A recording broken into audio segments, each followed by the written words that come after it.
السلام علیکم ورحمۃ اللہ وبرکاتہ۔ بعض حضرات جادو ٹونا کے اثرات سے اسی طرح شیاطین کے اثرات سے بڑے پریشان رہتے ہیں اور معلوم کرتے رہتے ہیں کہ اسلام میں کوئی ایسا طریقہ بتلایا گیا ہے جس کی وجہ سے ہم اپنے آپ کو ان تمام چیزوں کے اثرات سے محفوظ رکھ سکیں۔ تو جاننا چاہیے، قرآن پاک کی دو صورتیں ہیں، قل اعوذ برب الفلق اور قل اعوذ برب الناس۔ یہ دو صورتیں ایسی ہیں، اگر صبح اور شام ہم ان کی تلاوت کا اہتمام کریں، اپنے اوپر دم کر لیں، تو اللہ رب العزت اس کی برکت سے ہمیں ان تمام چیزوں کے اثرات سے محفوظ رکھیں گے۔ اگر دیکھا جائے تو ان دو صورتوں کا نزول ہی جادو کے خاتمے کے لیے ہوا ہے۔ نبی پاک صلی اللہ علیہ وسلم کے اوپر جادو ہو گیا تھا، ایک یہودی نے جادو کر دیا تھا۔ جب اس جادو کا اثر آپ کے جسمانی طبیعت کے اوپر ہونے لگا، آپ کے اوپر اس کا کیا اثر ہوتا تھا کہ آپ بسا اوقات کوئی کام کرتے تو ایسا لگتا ہے کہ آپ نے کام نہیں کیا ہے، اور بسا اوقات آپ کوئی کام نہیں کرتے، ایسا لگتا ہے کہ آپ نے وہ کام کیا ہے۔ ایک مرتبہ آپ سوئے ہوئے تھے، خواب کے اندر دیکھتے ہیں دو فرشتے آئے، ایک آپ کے سرہانے کھڑے ہو گئے اور ایک آپ کے پیر کی جانب کھڑے ہو گئے۔ جو سرہانے کی طرف کھڑے تھے انہوں نے اپنے پیر کی طرف کھڑے ہوئے فرشتے سے پوچھا کہ ان کو کیا ہوا ہے؟ تو اس نے کہا ان کے اوپر جادو ہوا ہے۔ تو پوچھا کس نے جادو کیا ہے؟ تو فرشتے نے جواب دیا کہ لبید ابن عاصم نے کیا ہے۔ فرمایا کس چیز کے اوپر کیا ہے؟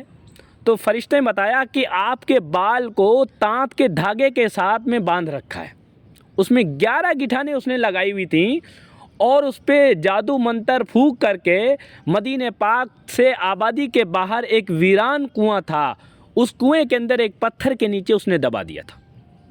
تو فرشتے نے بتایا کہ آپ کے بال کے ساتھ دھاگے میں 11 گٹھانیں لگائی ہیں، اس کے اوپر اس نے دم کیا ہے، اور فلاں کنویں کے اندر پتھر کے نیچے اس کو دبایا ہوا ہے۔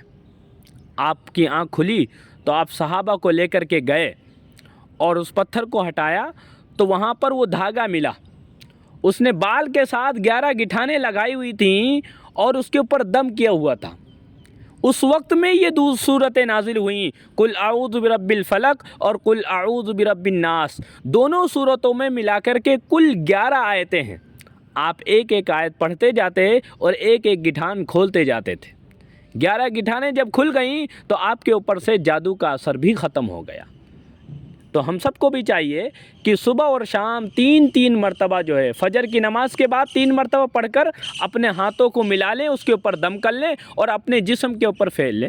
اسی طریقے سے مغرب کی نماز کے بعد میں 3 مرتبہ پڑھ کر کے اپنے ہاتھوں کو ملا کر اس پر دم کر لیں اور اپنے ہاتھوں کو اپنے جسم کے اوپر پھیر لیں۔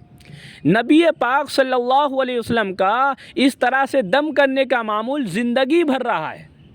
امی عائشہ رضی اللہ تعالیٰ عنہ فرماتی ہیں، نبی پاک صلی اللہ علیہ وسلم جب بیمار ہو گئے، آپ اپنی آخری بیماری کے اندر تھے اور آپ پڑھ نہیں سکتے تھے، تو ہم نے ان صورتوں کو پڑھ کر آپ کے ہاتھوں پر دم کر کے آپ کے ہاتھ کو پکڑ کر آپ کے جسم کے اوپر پھیر دیا۔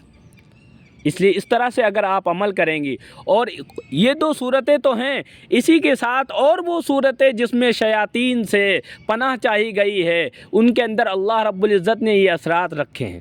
خاص طریقے سے چاروں قل ہیں اور آیت الکرسی ہے، ان کو 3 دفعہ پڑھ کر کے صبح و شام اپنے اوپر دم کر لیں گی تو تمام جادو اور ٹونا کے اثرات سے اور شیاطین کے اثرات سے آپ اپنے آپ کو بچا لیں گے۔ اللہ تعالیٰ آپ کو بھی اور ہم کو بھی عمل کرنے کی توفیق عطا فرمائے، آمین۔